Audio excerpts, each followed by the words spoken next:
Hello student, I am Rani Dubey, your EVS teacher. Today we are going to study subject EVS chapter 6. Name is Every Drop Counts, means बूंद बूंद दरिया दरिया, या प्रत्येक बूंद जो है वो महत्वपूर्ण है।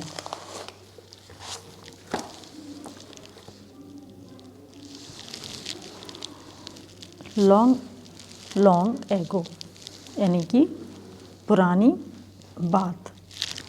Sorry, this is a picture of Ghat Sisar. Sar means a lake. King Ghadsi of Jaisalmer got it made 650 years ago with the help of the people.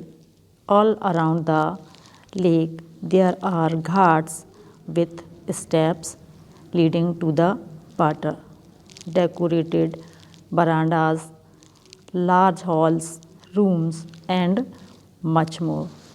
People came here to celebrate festival and programs of music and dance. Children came to study in the school on the ghat. The talab belonged to everyone and everyone took care to keep it clean. यह 600 साल पुराना घड़सीसर है, यानी कि एक जगह का नाम है घड़सीसर। सर यानी तालाब होता है।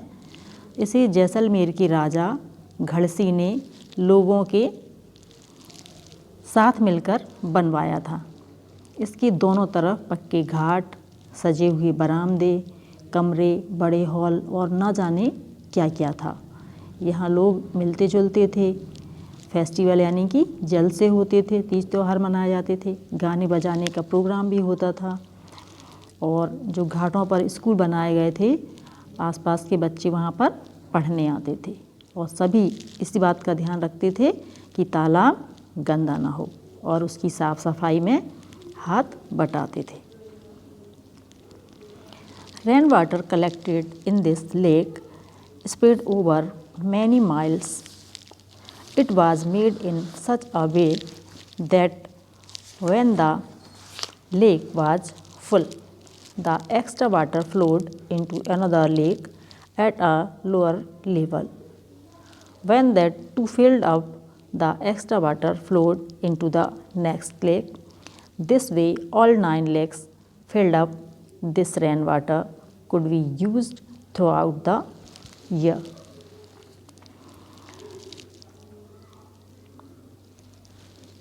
मीलों तक फैले इस घड़सीसर में बारिश का पानी इकट्ठा होता था। और इसकी आप व्यवस्था को ध्यान से समझें कि तालाब इस तरह से बनाया गया था कि जब वह पानी से भर जाता तब बाकी पानी बहकर नीचे बने हुए तालाब में चला जाता। जब वह भी लबालब भर जाता तो पानी तीसरे तालाब में चला जाता। इस तरह 9 तालाब एक दूसरे से आपस में जुड़े थे और पूरे साल पानी की कोई परेशानी नहीं होती थी, क्योंकि ये जो झीलें हैं वो भरी रहती थी, क्योंकि इस तरह की उन्होंने व्यवस्था की थी। This rain water could be use through out the year. तो और इस पानी का जो यूज होता था वह पूरे साल भर लोग अच्छी तरह से कर लेते थे। Today Gharsisar is no more in use. Many new buildings and colonies have come up in between those 9 lakes.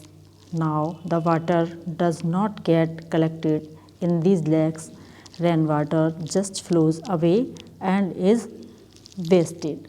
पर आज क्या होता है, घड़सीसर जैसे कि उजड़ गया है।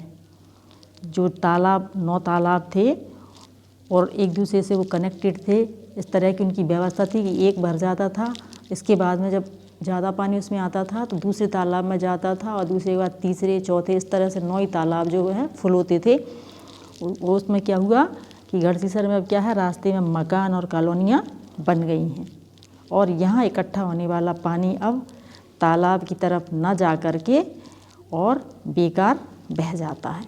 जो पहले व्यवस्था थी वो खराब हो चुकी है। Turn the page.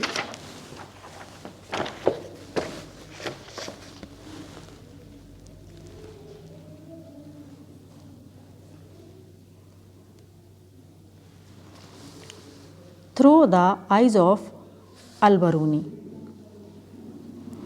More than 1,000 years ago, a traveler came to India. His name was Al-Biruni. The place that we came from is now called Uzbekistan. Al-Biruni carefully observed and noted down the details of all that he saw. He wrote especially about those things that he found very different from his own country. Here is a part of what he wrote about the ponds of that time. 1000 से भी ज़्यादा साल पहले एक यात्री भारत आया था। उसका नाम था अल-बिरूनी। अल-बिरूनी जिस देश से आए थे उसको अब आज के टाइम में उज़्बेकिस्तान कहते हैं। अल-बिरूनी ने बहुत ही बारीकी से चीज़ों और जगहों को देखा और उनके बारे में लिखा था, ख़ास तौर से वे जो उन्हें अपने देश से अलग लगती थीं। चलिए देखते हैं कि अल-बिरूनी उस समय के तालाबों के बारे में क्या लिखते हैं। The people here are very skilled at making ponds. My countrymen would be surprised to see them. They pile up huge rocks and join them with iron rods to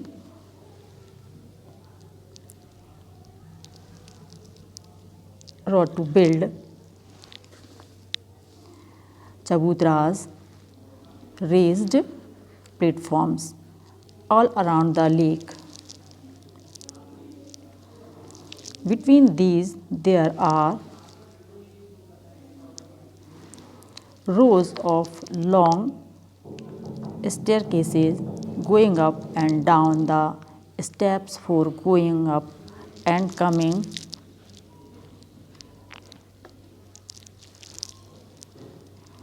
down are separate, so there is less crowding. Today, when we study history, we can learn a lot about those days from the writings of Al-Biruni. These stamps came out in 1973. 1000 years after his birth. यहाँ के लोग तालाब बनाने में तो माहिर हैं। ये किसने लिखा है? अल-बिरूनी ने। यहाँ के लोग तालाब बनाने में तो माहिर हैं। अगर हमारे देश के लोग इन्हें देखेंगे तो हैरान ही रह जाएंगे। बहुत बड़े बड़े भारी पत्थरों को लोहे के कुंडों और सरियों से जोड़कर तालाब के चारों तरफ चबूतरे बनाए जाते हैं। इन चबूतरों के बीच में ऊपर से नीचे जाती हुई सीढ़ियों की लंबी कतारें होती हैं। लोगों के उतरने चढ़ने के रास्ते अलग होते हैं। यहाँ कभी भीड़ लगने से परेशानी नहीं होती है। आज इतिहास पढ़ने वाले लोगों को अल-बिरूनी की किताबों से उस ज़माने के बारे में बहुत कुछ पता चलता है। यह डाक टिकट 1973 में छपी थी, जब उनके जन्म के 1000 साल पूरे हुए थे। ऑब्जर्व एंड फाइंड आउट, देखो और पता करो। Look at the area around your school, are there and field, farms, pucca roads, drains, etc. etc. is the area sloping, rocky or flat. Think what will happen here when it rains. Where will the rain water go?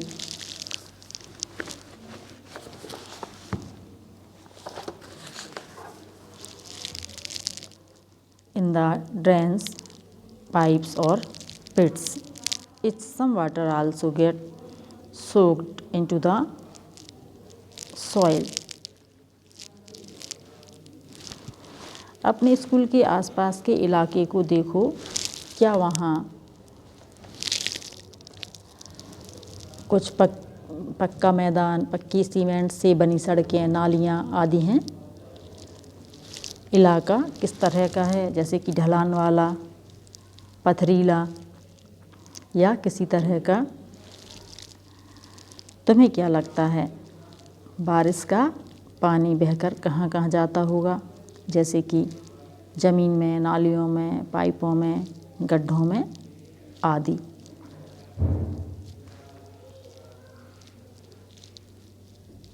Drop by drop यानी कि बूंद बूंद की कीमत, या बूंद के द्वारा बूंद। Besides Jaisalmer, many places in Rajasthan get very little rainfall. Here it rains for only a few days in the entire year. Sometimes not even that much. The rivers here do not have.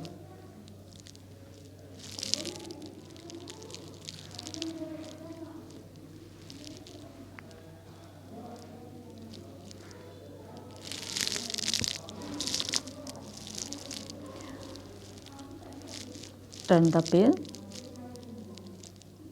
Water all round, ये next page का है। तो राजस्थान में जैसलमेर के अलावा बहुत से इलाके ऐसे हैं जहाँ साल में बहुत ही कम दिन बारिश होती है। यहाँ की नदियों में भी साल में कई महीने पानी नहीं रहता। बच्चों, इस चैप्टर में ये बताया है कि पहले के टाइम में लोग पानी के लिए कितने सजग थे, कि हमारा पानी किस तरह से बच सकता है, उस तरह के उन लोगों ने इंतज़ाम किए थे। आपको ये चैप्टर समझ में आया होगा। Thank you.